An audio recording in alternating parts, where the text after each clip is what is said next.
Essa noite com os amados irmãos da Igreja Presbiteriana de Guará 2 e ver que a igreja completa 37 anos, acabei de completar 37, então a gente está aí na mesma idade e dizer aqui de antemão, tudo que o Roster falou é mais ou menos isso e quero agradecer muito, porque o reverendo Roster é um grande amigo, pessoa que eu admiro por demais, admiro profundamente, é bênção na minha vida, irmãos, eu quero dizer isso para a igreja de vocês, o reverendo Roster é bênção na minha vida, na minha história. É um privilégio servir a Deus junto com esse querido irmão. Prazer ter conhecido ele alguns anos atrás no Sínodo, no Supremo Concílio, como presidente de Sínodo que ele era, e agora a gente trabalhando junto na PECOM.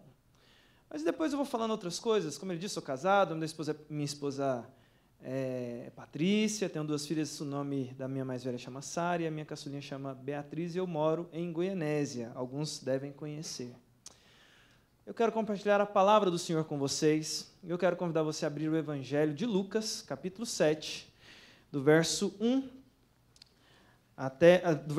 até o verso 17. Lucas 7, de 11 a 17. Evangelho de Lucas, capítulo 7, do verso 11 até o verso 17. Eu sei, irmãos, que você esteve em pé aí alguns momentos do culto, mas se porventura você encontrar o texto, eu gostaria que vocês colocassem em pé para que eu veja quantos irmãos encontraram e assim possamos fazer a leitura.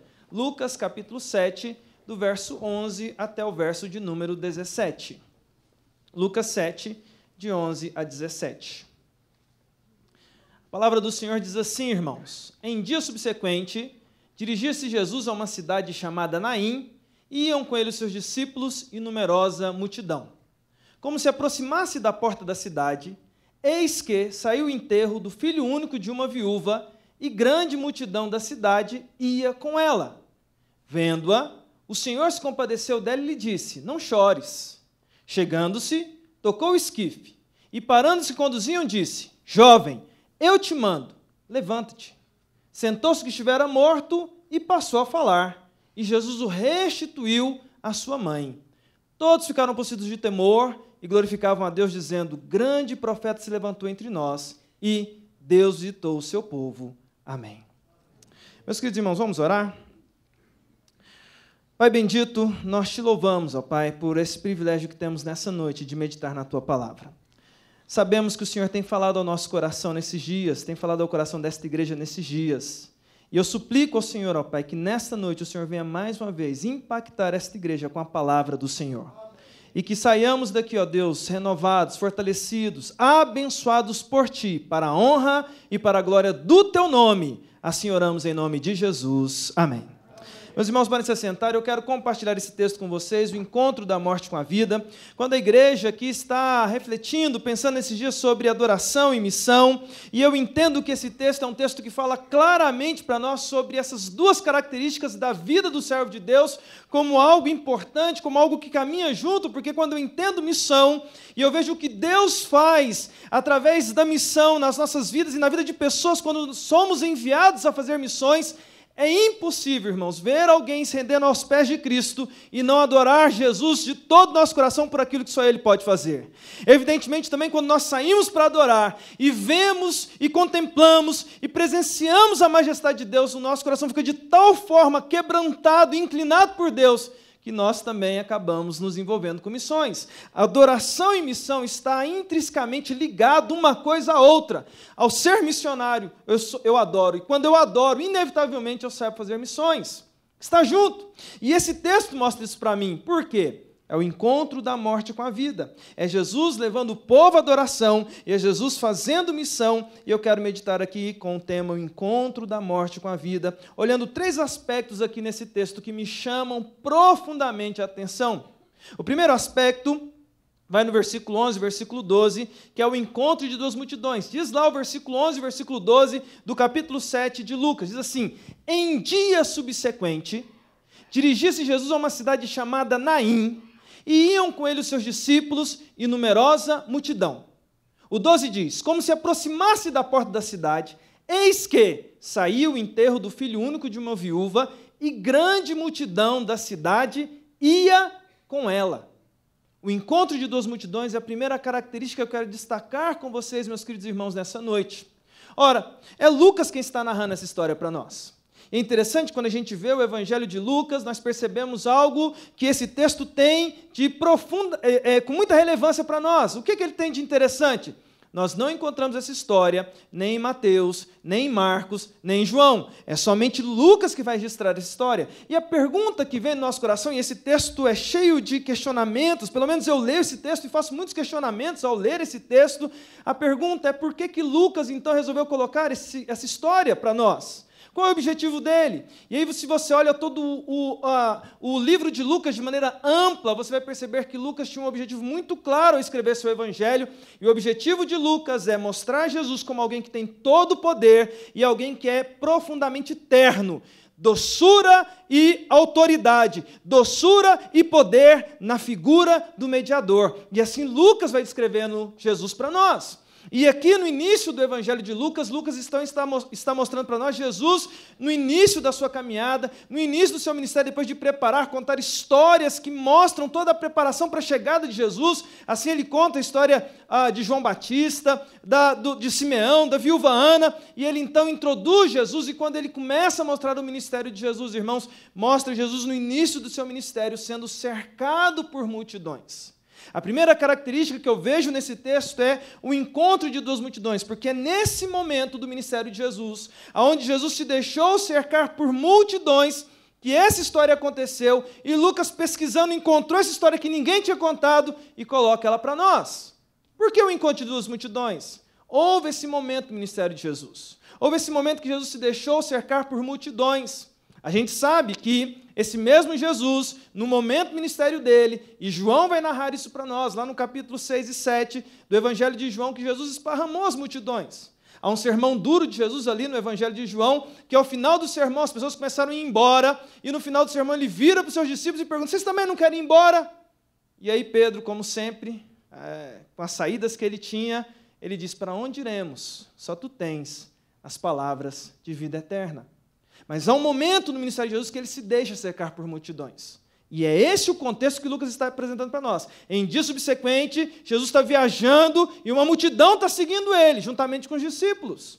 É interessante pensar ainda dessas duas multidões que vão se encontrar, e essa multidão que Jesus deixou que caminhasse com ele. Que multidão é essa? Ou por que Jesus está fazendo isso? Ora, Marcos e Mateus vão nos ajudar a entender. Primeiro porque Mateus diz para nós, Marcos diz para nós que quando Jesus fez a primeira multiplicação dos pães e peixes, Jesus, antes de fazer essa multiplicação, tinha uma multidão em volta de Jesus, e ele olha para aquela multidão, e o Evangelho de Marcos diz o seguinte, que Jesus, ao olhar para a multidão, compadeceu-se da multidão, porque eles eram como ovelhas que não tinham pastor. O sentimento de Jesus de permitir que as multidões andassem com ele, era para que ele as pastoreasse. Uma segunda coisa que também nós entendemos por que as multidões estavam em volta de Jesus, Mateus diz para nós, no final do Sermão do Monte, nós temos ali um registro interessante no capítulo 7 de Mateus, que as multidões olhavam para Jesus e falavam entre si: ele é diferente, ele ensina como alguém que tem autoridade. Jesus está mostrando a sua autoridade ao deixar que as multidões o acompanhem. E eu fico olhando para esse texto, então eu vejo que Lucas está descrevendo Jesus indo para Naim, e ele está cercado de uma multidão. A cidade de Naim, irmãos, era uma cidade que ficava a 10 quilômetros de Nazaré, então nós identificamos aí que Jesus está na Galileia, ele está na cidade onde ele cresceu, e ele agora está saindo dessa cidade onde ele cresceu, indo a Naim. Naim é uma cidade que ficava fora do arraial da Galileia, uma cidade na época de pagãos, mas que existe ainda nos dias de hoje. E Jesus então está indo com a multidão para essa cidade. Essa multidão que acompanha Jesus, ainda me permitam olhar um pouquinho para ela, me chama a atenção porque é uma multidão de pessoas que estão andando com Jesus, uma multidão que está vendo o início do ministério de Jesus, e aí eu me pergunto como que eram então as pessoas que ali estavam. E sempre quando eu me deparo com essa pergunta, meu querido irmão, minha querida irmã, eu sempre olho e imagino a multidão que está ali acompanhando Jesus como que é a igreja, como a igreja do Guará 2. Porque quando você veio para a igreja aqui nessa noite, irmãos, a verdade é que nós não vamos à igreja por causa do pregador em si, mas nós vamos na igreja porque a gente vai naquela expectativa santa do nosso coração, de saber o que Jesus vai fazer com a gente, o que Jesus vai fazer nas nossas vidas naquela noite. A gente não sabe o que vai ser falado, a gente não sabe o que vai ser pregado, mas há uma expectativa, e aí por isso que eu olho para esse texto, sempre quando eu vejo a multidão andando com Jesus, eu sempre olho para a igreja, e aqui da frente, diferentemente dos irmãos, a gente que é pastor, a gente fica vendo o rosto dos irmãos.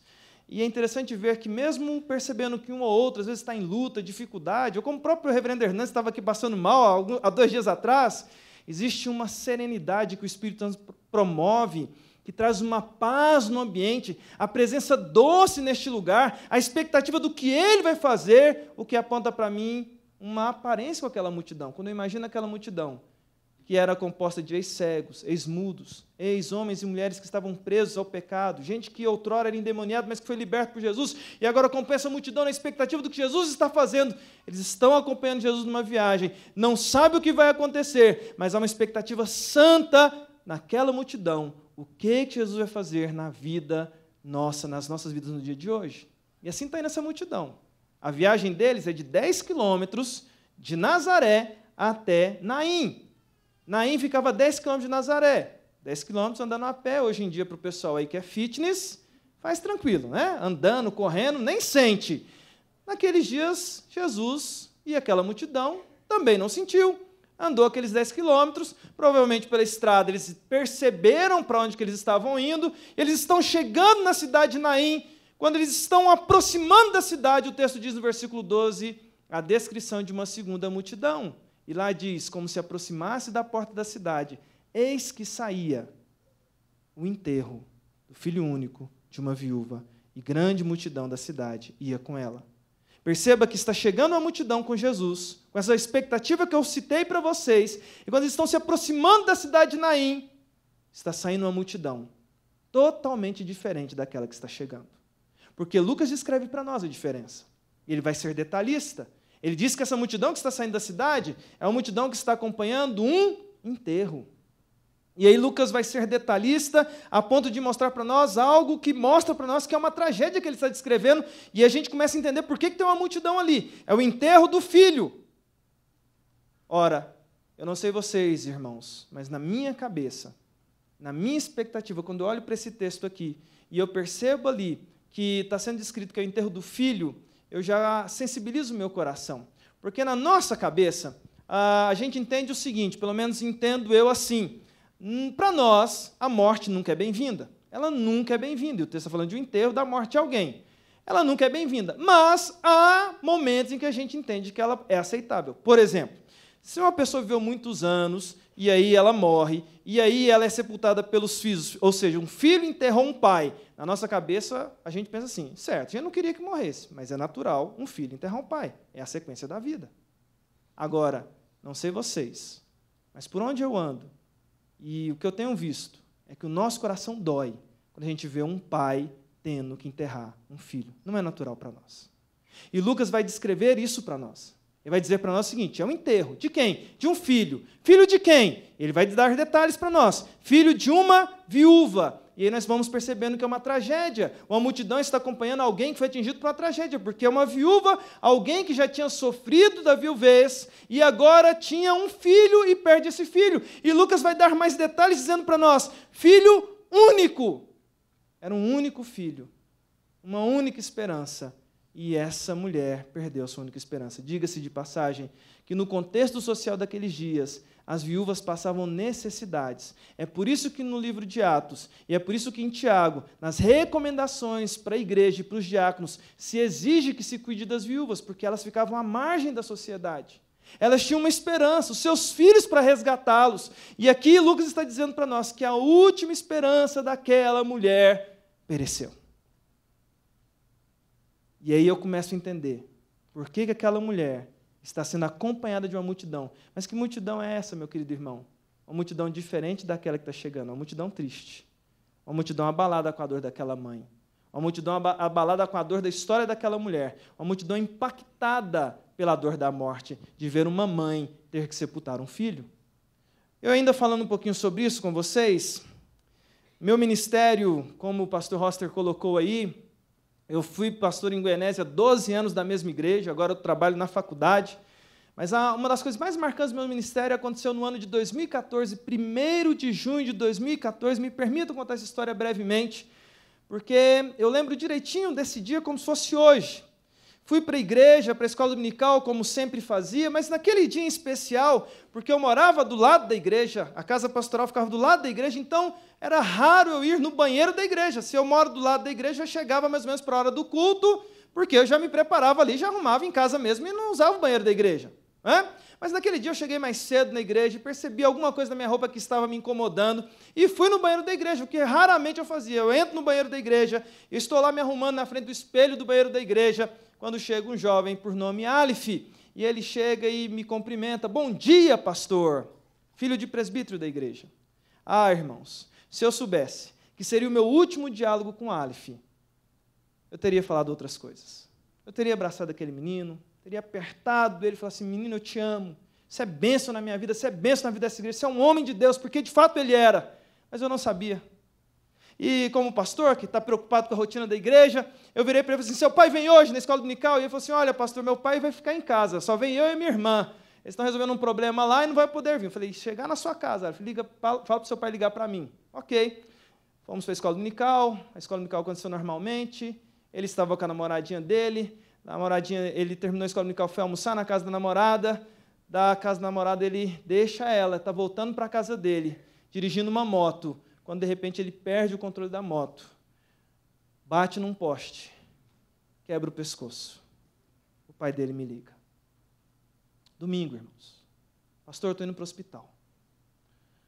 Meu filho sofreu um acidente, não sei o que é, o bombeiro ligou para mim, eu não sei como é que ele está, estou indo para lá, ora por mim. Eu falei: estou orando, Cleibe, vou ligar para a igreja toda para estar orando, estou indo também para o hospital. Irmãos, nas horas seguintes foi eu ali, igreja de cidade interior, hospital ali, né, pastor é conhecido de todo mundo, eu estava na porta do hospital, na porta da sala onde o menino está sendo atendido, abraçado e orando com esse pai, pedi para um presbítero ficar com a mãe lá no saguão do lado de fora do hospital, e ali orando, e percebendo que a coisa não era boa, até que o médico saiu e falou assim: olha, nós tentamos o que era possível.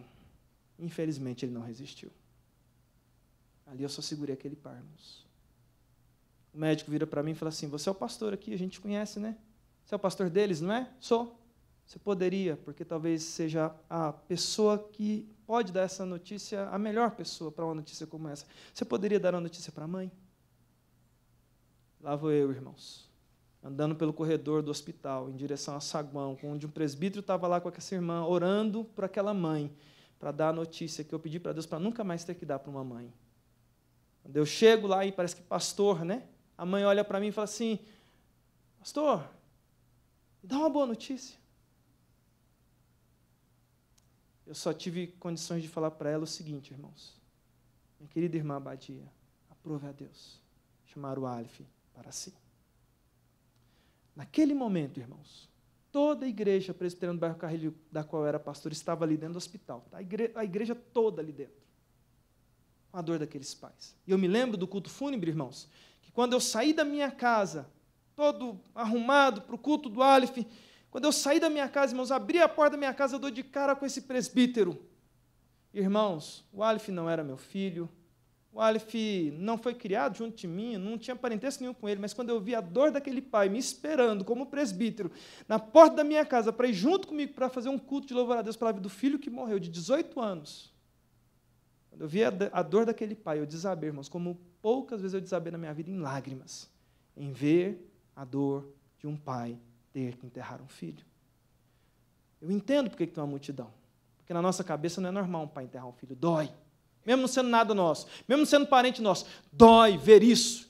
E ali a multidão está doída, está chorando, está triste. E eles estão saindo da cidade sem esperança nenhuma. Aquela mãe está saindo da cidade sem esperança nenhuma, quando aponta aquele que tem poder de trazer esperança a corações que estão perdidos. Essa história, irmãos, não é uma história de tristeza, é uma história de esperança. Eles estão saindo da cidade quando chega uma multidão. Mas não é uma multidão qualquer, porque na frente da multidão, Jesus está chegando. E aí entra o segundo aspecto que eu quero destacar com os irmãos nessa noite, quando fala de adoração e missão, o encontro da morte com a vida. O segundo aspecto está lá no versículo 13, que diz assim: vendo-a, olha lá o diz o versículo 13, vendo-a, o Senhor se compadeceu dela e lhe disse: não chores. Sabe por que a adoração e missão tem a ver comigo e com você? Porque nós sabemos quem é o nosso bom pastor. E aí, o aspecto que eu quero destacar com vocês no versículo 13 é a compaixão do bom pastor como segundo aspecto. Lucas está narrando essa história linda para nós. Lucas tem o objetivo de mostrar Jesus como aquele que tem poder e doçura, eterno e tem toda a autoridade. Jesus está à frente de uma multidão viajando 10 quilômetros a uma cidadezinha chamada Naim. Chega agora o momento do encontro das multidões, mas antes que essas multidões se encontrem, aquele que estava à frente de uma multidão se encontra com aquele que está à frente da outra. Alguém atingida pela morte agora vai ser impactado por alguém que transborda a vida. Jesus chega naquela mulher e Lucas vai pausar a história, porque Lucas poderia, nesse momento, ser muito objetivo. Lucas poderia pular essa parte. Lucas poderia simplesmente falar assim, Jesus ressuscitou, porque a gente sabe que ele vai fazer isso. Ou Lucas poderia muito bem, ao falar do encontro de Jesus com essa mulher, poderia resumir dizendo assim, vendo-a, o Senhor disse, não chores. Ou poderia resumir dizendo assim, vendo-a, o Senhor passou por ela. Mas olha que Lucas vai dar detalhes para nós que chamam a atenção, porque ele quer mostrar algo para nós. E ele quer mostrar a compaixão de Jesus. Ele quer mostrar Jesus como nosso bom pastor, que tem autoridade e que tem ternura. Vendo-a. Primeiro, Lucas mostra que nós temos um Deus que nos vê. Ele vê. Ele não é cego. Ele nos vê. Vendo-a. O Senhor se compadeceu dela e lhe disse, não chores. Essa expressão que aparece ali, se compadeceu dela, no grego, pode ser traduzida como que o coração de Jesus como que o coração de Jesus transbordou desse sentimento por aquela mulher. Vendo-a, o coração de Jesus transbordou de compaixão dela e ele lhe disse, não chores. É interessante, porque quando eu olho para essa característica que Lucas está enfatizando para nós aqui, eu fico me perguntando, por que isso está acontecendo? Por que Lucas está descrevendo esses detalhes para nós? E aí, irmãos, eu começo a entender alguma coisa nesse texto que mexe com a minha alma sobre Jesus. Primeiro, nesse aspecto do segundo ponto, quando a gente está falando ali da compaixão do bom pastor, e por que a gente adora e faz missões, porque a gente sabe que é o nosso bom pastor, esse texto é um texto especial da Escritura, porque é um texto que revela para nós algo que nós não vemos o tempo inteiro. Bem, nós sabemos quem é Jesus, nós confiamos nele de todo o nosso coração, por isso estamos aqui.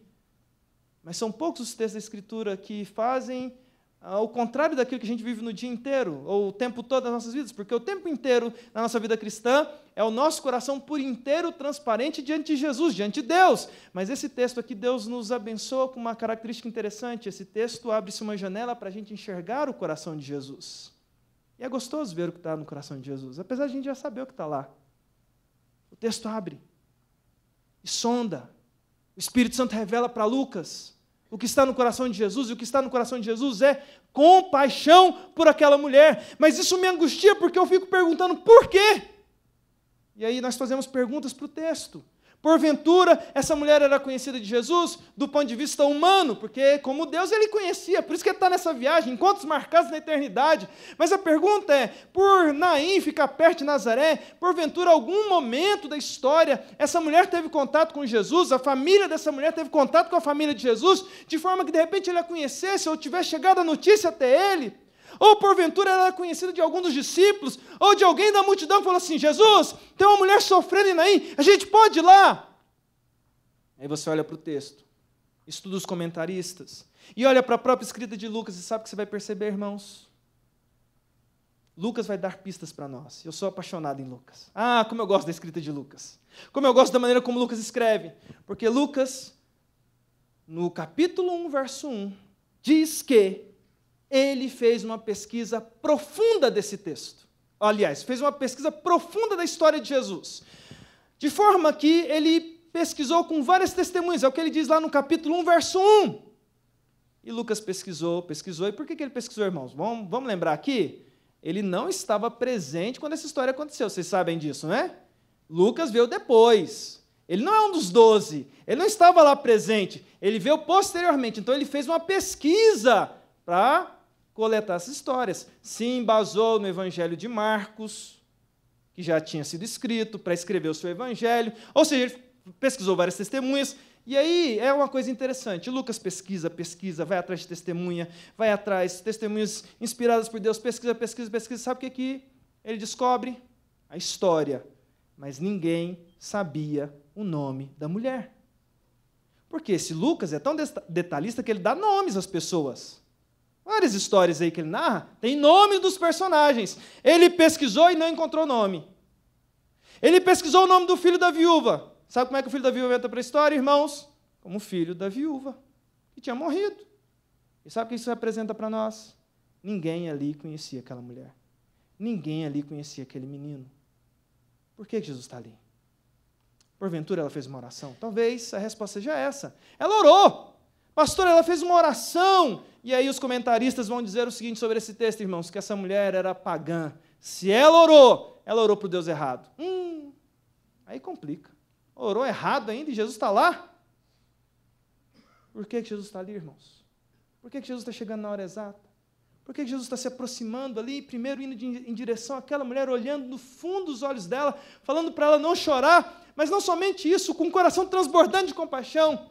Sabe o porquê, irmãos? Lucas quer mostrar para nós que Jesus tem um coração transbordante de graça.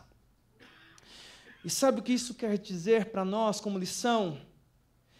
Que o personagem dessa história não é a mulher, o personagem principal dessa história não é a mulher. Ela não fez absolutamente nada para que Jesus estivesse ali.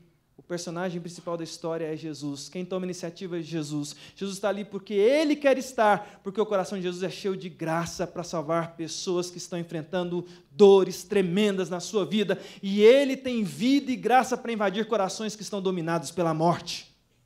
Ele chega na hora certa. Ele chega na hora exata para tirar o cheiro de morte que estava naquele coração. Sabe, irmãos, o que isso implica para mim e para você? Que eu e você nos parecemos nessa história, sabe com quem? Com essa viúva. Não fomos você nem eu que fizemos absolutamente nada para que Jesus olhasse para nós. Foi Ele que olhou para nós e nos viu. E olhou para mim e para você com o coração transbordando de compaixão. E no momento certo da minha história e da sua história, Ele veio até você. O bom pastor olhou para você com graça e compaixão. Sabe, irmãos, me permito contar uma história aqui rapidamente. Quando eu olho para esse texto aqui, eu me lembro da história da conversão da minha família. Eu preciso contar essa história aqui para vocês. A conversão da minha família, irmãos, é algo que mexe no meu coração. Talvez você esteja olhando para mim assim, irmãos, e o Roster me apresentou aqui, né? Falou, pastor Alexandre, meu amigo da APECOM. Às vezes, sempre onde eu vou, Roster, tem que falar o seguinte, que a APECOM não é a Agência Presbiteriana Indígena. Porque o pessoal olha para mim e fala assim, olha, tá vendo alguma coisa de índio aqui? Eu não sei o que é, não, mas o pastor Roster está fazendo alguma coisa de índio aqui hoje. Irmãos, eu não sou índio, sou goiano. Imagino que tem muito goiano aqui, porque sempre quando eu venho em Brasília, sempre tem muito goiano em Brasília. Sou lá de Goiás, nascido em Anápolis, comedor de piqui, irmãos, apesar da cara de índio. Não sou índio, não sou fugido de nenhuma tribo. Mas deixa eu contar essa história para vocês, porque é a história da conversão da minha família. E rapidamente eu quero contar para vocês, antes de a gente partir para o final do texto.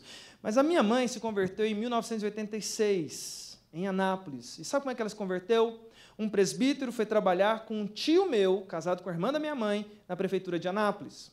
E foram se conversando, fazendo amizade lá nesse departamento da prefeitura de Anápolis, e esse presbítero, com um bom testemunho, começa a falar de Jesus para o meu tio. Meu tio, nesse momento da vida dele, totalmente católico, e vivendo uma vida que ele achava que era correta, e esse presbítero começou, de maneira muito simples, a dar bom testemunho e falar de Jesus. Até que esse meu tio ficou curioso, e o presbítero falou assim, olha, Djalma, está na hora de a gente marcar um culto na sua casa, que tal? E aí o meu tio falou assim, vou primeiro perguntar para minha esposa, se ela autorizar a gente faz. Tem que ser assim, né, irmãos? E aí ele conversa com a minha tia autoriza, e o meu tio e minha tia se chamando toda a família para participar desse culto, cujo esse presbítero seria o pregador. O convite chega na minha mãe. A minha mãe, nesse momento da vida dela, não era evangélica. Ninguém da família era evangélico. Ela recebe o convite, algo no coração dela fala para ela ir. Ela fala para o meu pai. Meu pai briga com ela. E ela, mesmo brigada com meu pai, vai para o culto. No culto, irmãos, esse presbítero, que chama Carlos, da Igreja Presbiteriana Setor Sul, em Anápolis, prega de maneira muito simples o nome de Jesus. Muito simples, muito simples. Prega sobre Jesus E a minha mãe conta que enquanto esse presbítero vai pregando no coração dela, vai acontecendo alguma coisa que ela nunca tinha sentido na história da vida dela, de forma que o coração dela vai esquentando, esquentando, aquecendo, aquecendo. No final daquela pregação muito simples, o presbítero diz: alguém aqui entendeu essa mensagem? E ele pergunta: alguém aqui quer entregar a vida para Jesus? Nesse momento, irmãos, ninguém da minha família tinha Jesus no seu coração. A minha mãe, a simplicidade dela, se coloca em pé. Ninguém da família era, ela a primeira a ir. Mas ela não vai sozinha. Ela tinha um índiozinho. Puxa o índiozinho. Pega as menininhas dela, minhas duas irmãs, e vai todo mundo para frente. Ela diz: eu quero esse Jesus na nossa história. Irmãos, 86 isso aconteceu. Esse ano, viajando pela APECOM, de vez em quando eu passo na casa da minha mãe. Estou lá na minha mãe, irmãos, dormindo lá, em Anápolis. Acordo um dia de madrugada, que a gente acorda de madrugada. Estou passando. E, de repente, irmãos, quando eu saio do quarto lá onde eu estava dormindo, né, no quarto lá onde era das minhas irmãs, que agora é meu, quando eu estou de passagem, saio lá, tudo escuro na casa, para ir no banheiro, quando eu vejo um vulto assim, irmãos, me assusto, dou um grito: ai, meu Deus, o que é isso? A minha mãe diz: sou eu, meu filho. Eu falei: misericórdia, o que de madrugada minha mãe está fazendo na sala da casa, no escuridão desse? O que é isso, Jesus? Eu estou tendo um pesadelo. A minha mãe vira para mim e fala assim: meu filho, todos os dias, há muitos anos, esse horário, eu dobro os meus joelhos diante de Jesus para orar pela sua vida, pela vida das suas filhas, pelas minhas filhas, para que Ele continue cuidando de nós. A história que começou em 1986, irmãos, continua, porque o encontro com Jesus foi de verdade. E aonde havia morte, passou a reinar a vida de Cristo. Terceiro e último lugar, irmãos. O texto continua e diz lá: o príncipe da vida é senhor sobre a morte. E eu quero destacar com vocês o versículo 14 e 15, que diz assim: chegando-se, tocou o esquife, e parando-se conduziam, disse: jovem, eu te mando, levanta-te. Sentou-se que estivera morto e passou a falar, e Jesus o restituiu à sua mãe. Irmãos, terceira característica que eu quero destacar com vocês, terceira e última característica, é que o príncipe da vida é senhor sobre a morte. Por isso que a gente adora e faz missões. Porque a gente sabe que o nosso Senhor, Ele tem toda a autoridade, todo o poder. Ele agora deixa essa mãe para trás e diz: não chores. Todo mundo fica na expectativa do que vai acontecer. Agora as duas multidões estão paradas e Jesus vai fazer algo que a gente sabe o que é, mas Ele vai dar lições ao fazer esse algo. A primeira lição é que Jesus, o texto diz que, Lucas diz para nós que Ele, chegando-se, tocou o esquife, e parando se conduziam. Ele parou tudo ali naquele momento, e Ele toca o caixão do menino. E Jesus vai dar uma primeira lição para nós aqui nessa noite, irmãos, e eu quero aplicação para nós aqui, eu quero destacar com vocês essa aplicação. O judeu, ele não tocava em defunto, ele não tocava em local onde o defunto estava, porque tinha uma lei lá no livro de Levítico que impedia o judeu de fazer isso. Caso contrário, se ele fizesse de maneira proposital ou de maneira que fosse sem querer, querendo, né, irmãos? Sem querer, se ele tocasse ali no defunto, ou chegasse perto de algum animal morto, alguma coisa assim, ele ficava impuro e precisava ficar 7 dias se purificando, depois do 7º dia se apresentar perante o sumo sacerdote, para que o sumo sacerdote mandasse ele fazer uma oferta, e só assim ele ficava livre para voltar a frequentar o templo. Ou seja, o judeu não chegava perto de defunto. Jesus chega perto do defunto e toca no lugar onde o defunto está. A gente tem uma primeira lição para nós aqui nessa noite. A primeira aplicação: o príncipe da vida é senhor sobre a morte, é que Jesus é aquele que tem todo o poder. E todo o poder que Ele tem, importa em a gente entender o seguinte aqui: tenha você a sujeira que você tiver, a impureza que você tiver, tenha você cometido o pecado que tenha cometido, seja ele qual for, você nunca, meu querido irmão, presta atenção em mim aqui, você nunca vai poder sujar o puro dos puros que Jesus é. Você não tem poder de deixar Jesus impuro por causa do seu pecado. Agora, quando Jesus está tocando ali naquele menino que era impuro, que estava morto, e Ele toca, Ele está mandando uma mensagem para nós. Tenha você, meu querido irmão, minha querida irmã, o pecado que tiver, a impureza que tiver, a sujeira que tiver, tenha você cometido o pecado que for, esse Jesus que nós estamos adorando, esse Jesus sobre o qual esta igreja foi edificada, Esse Jesus de quem eu estou pregando nessa noite, ele tem poder de purificar você de toda e qualquer impureza, seja ela qual for, ele tem poder de purificar você. Ele limpa corações. Ele toca naquele menino que está impuro e está dizendo, eu posso purificar. Chegando-se, tocou o esquife, parando-se quando os iam, disse, jovem, eu te mando, levanta-te. Sentou-se que estivera morto e passou a falar. E aí nós temos uma segunda aplicação aqui, que é o príncipe da vida, Senhor, sobre a morte. A segunda aplicação é, nós precisamos embasar as nossas vidas em quem de fato tem autoridade. Lembra que Lucas está querendo mostrar que Jesus é aquele que tem autoridade e doçura? Ele já mostrou a doçura de Jesus sendo bom pastor. Agora ele vai mostrar a autoridade. Temos alguém ali atingido pela morte. A gente sabe, irmãos, que quando a gente está ali num velório, e tem alguém que morreu, a gente, ser humano, já sabe que o máximo que a gente pode fazer quando a gente chega num velório de alguém, mesmo alguém muito importante para nós, o máximo que a gente pode fazer é abraçar ali a pessoa que está sofrendo. A gente não tem autoridade para impedir que a morte atue. Aliás, irmãos, a coisa que Jesus faz ali de ressuscitar aquele menino dos mortos é tão impressionante que às vezes a gente lê como se fosse uma coisa qualquer. E eu sempre gosto de destacar esse texto dizendo o seguinte, como Jesus tem autoridade sobre todas as coisas, de forma que, quando ele está mostrando isso aqui, irmãos, mostra autoridade sobre todas as coisas, inclusive sobre a morte. Eu sempre falo isso destacando uma coisa. A gente vê aí muita gente ressuscitando os mortos, né? O milagre está acontecendo ali, a gente vê constantemente alguém ressuscitando dentre os mortos. Ele não vê isso. Ele não vê isso. Lucas está destacando como algo especial, extraordinário. E aí, está mostrando para nós uma lição. Eu preciso entender em quem eu deposito a minha confiança. E se a minha confiança está depositada em Jesus, eu preciso entender como lição para a minha vida, que eu estou seguro, que eu não preciso de mais nada. Aquilo que eu preciso para a minha alma, eu já tenho, porque é Senhor sobre a minha vida, aquele que tem toda a autoridade na terra e no céu. Ele é Senhor. Ele tem todo o poder e ele tem toda a autoridade. E Lucas está mostrando isso para nós. Terceira e última lição. O texto diz lá que Jesus ressuscita aquele menino dos mortos e agora, interessante, ele não para por aí. O texto diz que, chegando-se, tocou o esquife, parando-se, conduziu, disse, jovem, eu te mando, levanta-te. Sentou-se que estivera morto e passou a falar. E olha o finalzinho do texto, e Jesus o restituiu à sua mãe. E aqui nós temos a terceira e última lição desse texto. A obra que Jesus começou a fazer, ele vai completar. Ele completa. Ele faz coisas completas. Ele chega naquele velório, ele vai em direção àquele menino, ele ressuscita aquele menino, ele agora pega aquele menino pelas mãos, e ele vai aonde? Aquela mãe que estava chorando há poucos minutos antes, falou assim, está aqui o teu filho. Ele está de volta. Estou devolvendo ele para você. Mostra que a obra que Jesus faz, ela é perfeita. E eu quero dizer para você que nessa noite, meu irmão, a obra que Jesus começou a fazer na sua história ainda não acabou. Ele vai completar. Eu tenho pregado em muitas igrejas, irmãos.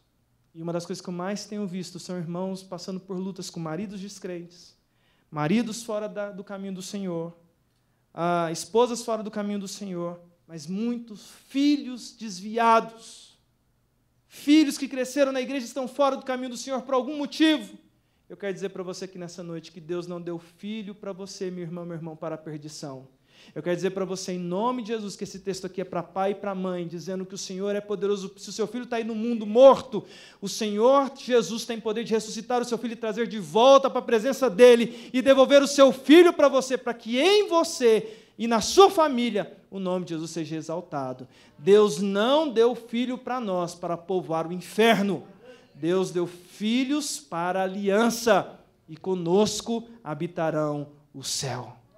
A obra que ele começou, ele vai completar. E a história termina. Olha lá o final da história, o versículo 16 e 17. Todos ficaram possuídos de temor e glorificavam a Deus, dizendo, o grande profeta se levantou entre nós e Deus visitou o seu povo. Esta notícia a respeito dele divulgou-se por toda a Judéia e por toda a circunvizinhança. Amém. No começo tinha 2 multidões. Olha para o texto. Quantas multidões tem agora? Uma multidão. Que multidão é essa? De adoradores. Todos possuídos de temor. Todos glorificando a Deus. Todos dizendo, este que está entre nós, ele é incomparável, glorificando o nome de Jesus. Vendo nele a esperança que outrora fora perdida. E aí, irmãos, eu quero terminar essa história aqui, olhando para esse texto, e vendo essa história dessa mulher, vendo a história dessa mulher que não conhecia Jesus, e vendo Jesus chegando cheio de graça, e fazendo uma obra completa na vida dela, e ela agora passando a conhecer Jesus, e eu finalmente chego aqui na Igreja Presbiteriana de Guará 2, em Brasília. Um dia nós não conhecemos Jesus, mas nós passamos a conhecê-lo. E hoje, quando você ouve essa palavra, a maioria dos que aqui estão não é de pessoas que não conhecem, mas são de pessoas que conhecem Jesus. E a conclusão desse texto aqui, irmãos, é baseado naquilo que nós cantamos aqui na liturgia hoje, por aquela banda que aqui tocou. Quando eu olho para esse texto, o incentivo do meu coração é para ser um adorador e missionário. De que forma? A primeira forma como isso acontece na minha vida é eu me tornando um amigo de fato de Jesus. Tem muita gente que tem vindo na igreja e não tem se relacionado com Cristo. O texto termina mostrando para mim que eu sei quem é Jesus e que eu preciso me aproximar desse doce e maravilhoso Jesus. E eu quero contar uma última história para encerrar e orar com os irmãos. Essa última história, irmãos, descreve justamente como Jesus é importante nas nossas vidas. E eu quero contar essa história porque é uma história que aconteceu com um presbítero amigo meu lá em Campo Grande, Mato Grosso do Sul, onde eu fui pastor em 2003, meu primeiro campo pastoral. E essa história aconteceu depois, evidentemente, mas Campo Grande é uma cidade muito importante para mim. E tem um presbítero lá que chama Algacir, e Deus abençoou Algacir com uma esposa santa, abençoada, e Deus abençoou Algacir com 2 filhos abençoados. O pequenininho dele chama Pedro, tem 4 para 5 anos, e a mais pequenininha, a caçulinha, é Ana, e tem de 2 para 3 anos. E o Algacir Júnior, sempre no seu culto doméstico, ensinou o Pedro e a Ana da seguinte forma, irmãos: olha, tem um papai e tem a mamãe, mas além do papai e da mamãe, existe alguém na nossa família que é muito importante, é muito especial, ele é o nosso Salvador. O nome dele é Jesus, Pedro. O nome dele é Jesus, Ana Luísa. Ele cuida de nós, ele nos ama, ele nos abençoa, ele é o nosso Deus, ele é o Deus do papai, ele é o Deus da mamãe. O papai tem a vida totalmente com Jesus, a mamãe também, de forma que vocês não veem ele, Pedro nem Ana, mas Jesus o tempo inteiro está na nossa casa, ele está na nossa família e ele cuida de nós. E o Algacir foi falando isso para os meninos o tempo inteiro. E ele sempre terminava dizendo o seguinte: Pedro, Ana, pode ser que um dia vocês passem por uma situação totalmente difícil na vida de vocês, em que vocês não saibam o que fazer, nem o papai está perto, nem a mamãe está perto, e vocês sintam um grande medo no coração de vocês. Lembrem-se de uma coisa: nós temos um grande amigo. O tempo inteiro ele está conosco, ele nos ama, ele é o nosso bom pastor. O nome dele é Jesus. Se você orar para Jesus, ele vai ouvir você, Pedro. Se você orar para Jesus, ele vai ouvir você, Ana. Beleza, foi ensinando isso para os meninos, foi ensinando para os meninos. Um dia, Algacir, Marilise, Pedro e Ana estão indo de carro para um acampamento da igreja. Chegando no acampamento, os meninos dormem no carro. E aí quem é pai de menino pequeno pensa como eles pensaram: mexer com esses meninos agora, tirar do carro vai ser muito difícil. Vamos deixar o ar ligado, os vidros abaixados, e vamos deixar eles dormindo, porque se acordar esse menino vai dar muito trabalho. Chegaram no acampamento, baixaram os vidros, deixaram o ar do carro ligado e deixaram os meninos dormindo. E o Algacir foi jogar bola com os irmãos da igreja e a Marilise foi conversar com as meninas da igreja.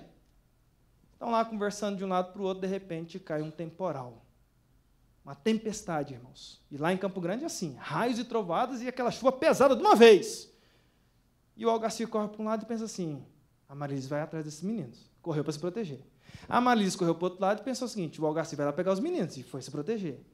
Ninguém foi cuidar dos meninos. E essa história é contada pelo Pedro. Tempestade, começa a respingar dentro do carro, pela janela que estava aberta, começa a respingar, o Pedro acorda. Trovoada. O Pedro acorda, olha para um lado, não vê o pai, olha para o lado, do outro lado, não vê a mãe, não sabe onde está, vê o carro vazio, olha para o lado, tudo escuro, chovendo, trovejando, e esse menino desespera. E ele começa a chorar tão alto, mas ninguém ouve por causa da chuva, que acorda a irmãzinha. A irmãzinha acorda do mesmo jeito, olha para um lado, olha para o outro, não vê ninguém, vê o irmão desesperado, ela começa a desesperar e começa a chorar também. Então, os dois chorando. Pedro conta essa história assim. Ele está chorando, irmãos, quando emerge do coração dele uma lembrança. Emerge no coraçãozinho dele uma lembrança. Pedro, você tem um grande amigo. O nome dele é Jesus. Se você chamar por Ele, Ele vai cuidar de você. O Pedro, no desespero, lembrando disso, ele conta essa história dizendo o seguinte, que ele ora, Senhor Jesus, acalma meu coração. E de repente, irmãos, aquele menino começa a se acalmar. Ele conta que ele acalma, para de chorar. E aí a irmãzinha vendo ele acalmando, menorzinha, acalma também. E aí o Pedro sente, ele conta essa história dizendo que ele sente uma presença diferente que ele nunca sentiu na vida dele. E o coraçãozinho dele enche de fé. E ele vai fazer um segundo pedido para Deus. É assim, né? A gente fica cheio de fé e vai pedir um segundo pedido para Jesus. Ele vira para Jesus e diz, Jesus, se o Senhor está aqui neste lugar, traz a minha mãe aqui. Não sabia onde a mãe estava, chovendo, não sabia onde estava. E ele faz esse pedido, Senhor Jesus, traz a minha mãe aqui, por favor.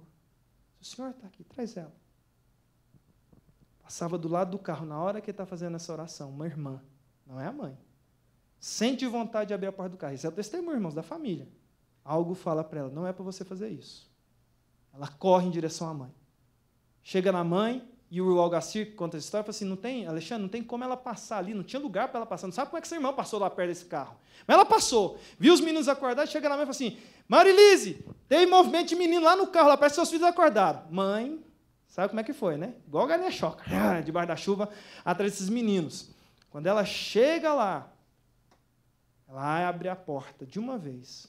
E a história é assim, irmãos, quando ela está abrindo a porta, é bem na hora que o Pedro está dizendo, Senhor Jesus, o Senhor está aqui. Faz a minha mãe vir aqui. Tchau! A porta abre. A mãe pega o Pedro. E o Pedro vira para ela e diz, mamãe, o Senhor Jesus está aqui neste lugar. Ele ouviu a minha oração e Ele é o meu Deus. Irmãos, se Jesus é o Deus que ouve a oração de uma criança, se Jesus é o bom pastor que vai em direção a uma viúva que está sem esperança, será que Jesus não é o seu bom pastor e o seu melhor amigo? Para dizer para nós aqui nessa noite, não precisa ter medo. A obra que Ele começou, Ele vai completar. Você pode curvar sua cabeça? Vamos orar ao Senhor? Seus olhos, meu querido irmão. Essa história mexe comigo de maneira muito, muito profunda, porque não há melhor amigo do que Jesus. Na minha história, irmãos, Ele fez a diferença quando chegou na casa da minha mãe, quando eu fico vendo detalhes da ação de Jesus na minha vida. Mas eu queria pedir uma coisa para você que nessa noite, não por mim, não se sinta constrangido por mim. Talvez você está aqui nessa noite, meu querido irmão, está angustiado por causa de um filho que está fora do caminho do Senhor, ou por causa do marido, da esposa que está passando por problemas, ou algum problema no casamento, ou algo, meu querido irmão, porque esse texto é um texto de um milagre. Talvez você veja aqui nessa noite precisando de um milagre na saúde, na sua vida espiritual, na sua casa. Eu não sei. Eu sei que Deus me trouxe aqui. Esse pastor com cara de índio. Mas o Senhor me trouxe aqui nessa noite para falar dele, não de mim. E eu termino essa mensagem fazendo um convite para você, com um coração sincero e simples. Você não precisa vir aqui por minha causa, mas se você quer nessa noite consagrar algo, ou pedir algo especial para Jesus, eu creio que Ele está aqui neste lugar, ouvindo a oração dos seus pequeninos. Se você quiser vir aqui, meu querido irmão, nesse momento, sem constrangimento, apenas se o Espírito Santo te tocar, vem aqui. Vamos orar para que Deus faça um milagre na sua vida, em algo específico que você e Ele sabem que precisa. De olhos fechados.